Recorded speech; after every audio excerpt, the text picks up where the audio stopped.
As you learn about the narcissistic pattern, it's also wise to reflect on the much healthier alternatives. Now, below you're going to find a link to my new extensive course called Ready, Set, Connect. It addresses both the mindset and the skills involved in gratifying relationships, and I hope you'll find it to be quite therapeutic.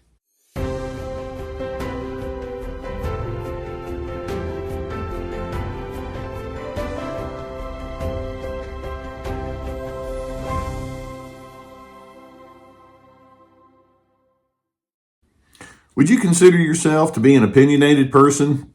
Now, let's establish right up front that being opinionated is fine. It's good. In fact, knowing who you are and what your standards are and what you believe in is the beginning point for having good relationship boundaries. And so being opinionated and having strong ideas of correct versus incorrect is not a bad thing. Now, when we talk about opinionated, though, especially when we talk about being stubbornly opinionated, I know that many of you can say, oh, I can tell you so many stories about having to engage with somebody who has that angle and that approach toward life. We're talking about people being very domineering and closed-minded in the way that they engage with you and anybody else. Stubbornly opinionated people, we could use words like obstinate, unyielding, closed-minded, and it's certainly not a good thing that we want to aspire to.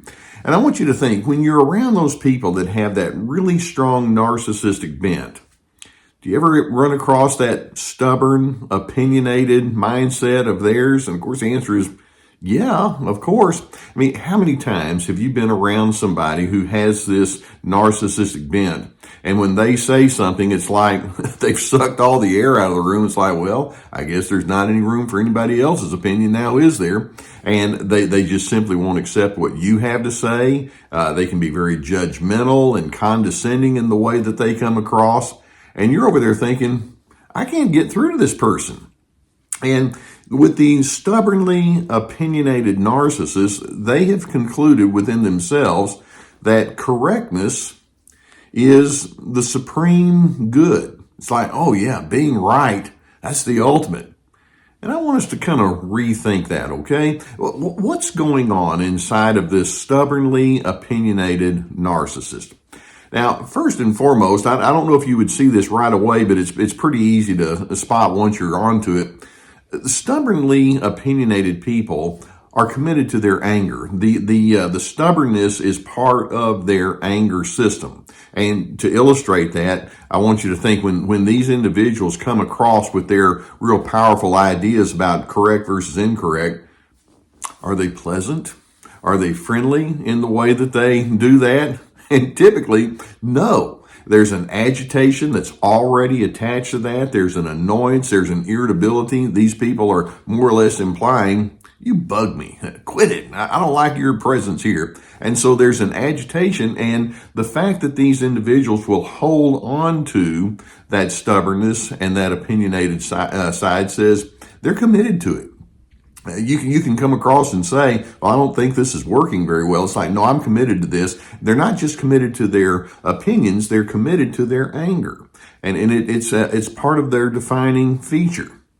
In addition, it's very easy to see once you put your eyes onto it, stubbornly opinionated narcissists don't care about empathy. It's like they're more or less implying, they may actually say these words out loud, why should I bother to learn about you? Why should I take the time and put in the effort to know what your perceptions are, or your feelings are, or your backstory? That's what empathy, by the way, would lead you to. It's like, no, I don't care about that kind of stuff. I care about one thing, and that is me and all that comes with me. And so in the invalidation, they illustrate that not only do I don't know how to connect with you at a heart level, I don't want to. It's not a priority to me. In addition, we're stating the obvious on this one. When people are stubbornly opinionated, it's their way of presuming that, they can and should be in control, and they've bought into the illusion that that's a right and proper thing. And one of the things I believe in is I want to have a certain amount of control, if we call that organization or getting things done. but I don't feel the need to control other people and fit them inside my grooves. And the narcissist says, well, I do, and that's important to me. And so they've committed themselves to that controlling agenda. But then taking it a little bit further, as these individuals resist your distinctives and they invalidate it, it's like they're implying your differentness is a threat to them. In other words, these stubbornly opinionated people are drawing upon internal fear and internal security, and by holding on strongly to their ideas of right and wrong, it allows them to hide behind a shield of fake or false superiority. To them, it feels good because they can condescend over you, but it's all false. And then taking it a little bit further, the more they go into that space, it implies that they don't know how to trust. There's a sense of paranoia. It's like, well, if I show an open mind, then you're going to take advantage of me. Or if I show that I'm willing to hear you, this isn't going to end well for me. And it's like accommodation is perceived as weakness. And so they can't let themselves do that. But really, it's their way of saying, I don't trust people. And all I need to do is tell them what to do, tell them what to think. And then we're going to get along just fine. And so ultimately, that stubbornly opinionated narcissistic person is going to say, hey, I'm not the problem here. You're just stupid. But in fact, their behavior is part of their hidden victimization. It's their way of implying, if I allow you to have your thoughts and ideas in my presence, you're going to make my life miserable, aren't you? And that's how they operate. And so I want us to come up with some key ideas about this whole pattern of life that they're into so that you don't get sucked in, because I know that sometimes you can make the mistake of going into your stubbornly opinionated reverse responses to these people, and it just pulls you down into that pig pen, and you know how all that works out. See, let's keep in mind, diversity is inevitable, and many times it's quite good, and it's simply built into our humanity.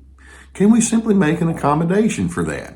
And then taking it a bit further, we'll say that when you refuse to be open to the ways of other individuals, that's when you cease your own personal growth. Believe it or not, what you think is right and correct or how you reason things may not be the final word. There are people that have a very different kind of background or bent or inclination or life experiences that they're drawing upon that you have not experienced. And it's like, okay, I need to hear what these folks have to say, and I need to stretch because it makes me a broader and a better person for doing so. And then we'll add to that and say the longer you stay into that stubbornly opinionated mindset, it causes you to revert back into childishness. I want you to think about a 5 or 6 year old kid, and you're trying to get them to do something, and they go into the pout mode, and they gripe, and they moan, and they throw their little temper tantrum. What if that's a 36-year-old, or a 52-year-old, or an 84-year-old? It's very childish to say, well, I have to have my way, and I have to have everybody concur with me. No, that's not the case. So when you are closed off to other opinions, actually there's another problem that creates, and that is you're closed off to love. Is it more desirable to be right than to be loving? And you'll notice that the more opinionated and stubborn these individuals are, you walk away thinking, I don't feel terribly loved in this moment. And the narcissist is over there thinking, I don't care, I'll love on my terms, which is not love at all.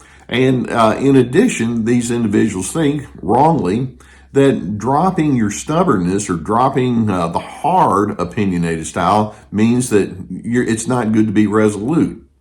You can actually be resolute. You can actually have firmness and strength in your beliefs while also accepting those who differ, or even sometimes accommodating those who are quite different. It's not a black and white kind of thing, which leads to another thought, and that is the more these individuals stay stuck in their black and white thinking, it's like my way or the highway, What it does is it equals shallowness. They're unable to look into nuance. They're unwilling to know that there are so many things, like I just mentioned, to a person's backstory and cultural differences and family differences and just your unique temperament, inborn temperament, and all that goes with that. They miss all of it. You see, I would like to say to that stubbornly opinionated narcissist, it's not all about you. Ultimately, life is about us. And that's a thought that's completely lost on them. Their whole thing is, well, if I accept you and your differences, that diminishes me. And that's false, but that's where they are. My response to that is, I like to blend.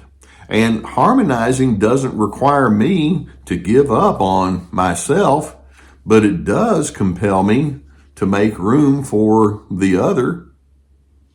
I'm okay with that. And I hope that videos such as this can give you some good food for thought. And I'm hoping you are able to realize when they come at you with all of the stubbornness and the anger and fear and the victimization that goes along with it, this is not about you. And I'm hoping it allows you to create a certain amount of objectivity. If you've not already done so, I would encourage you to hit that subscribe button and the notification bell that goes along with it, so we'll bring more videos to you and allows you to keep learning. If you have a need for therapy, and I know that many of you are in very difficult situations because of this, you could use something like that. Well, we have a sponsor, and I'm very pleased to be associated with the BetterHelp people. There's a link below that will take you to online therapy, and you can choose from a team of licensed professional therapists that can assist you in that. And so if that's a need, I would strongly encourage you to go into that path. We have my videos. We have a new one called Ready, Set, Connect. It's all about connecting with people in a very healthy kind of way. Also, This Is Me, about boundaries, and Free to Be, about finding yourself despite the controllers. And so these are very extensive videos and they take a lot of work. They're courses, online courses that I would encourage you to look into with a highly therapeutic angle to them. We also have my books and other resources. Okay, you've got those stubbornly opinionated narcissists, and I know sometimes you are compelled to respond in kind. Don't let them set your pace. It's good to have opinions, but it's also good to say, but I can love you even in the difference, in the midst of our differences. I like that. And in doing so, it allows us to have more harmony, and ultimately you can be a person of peace.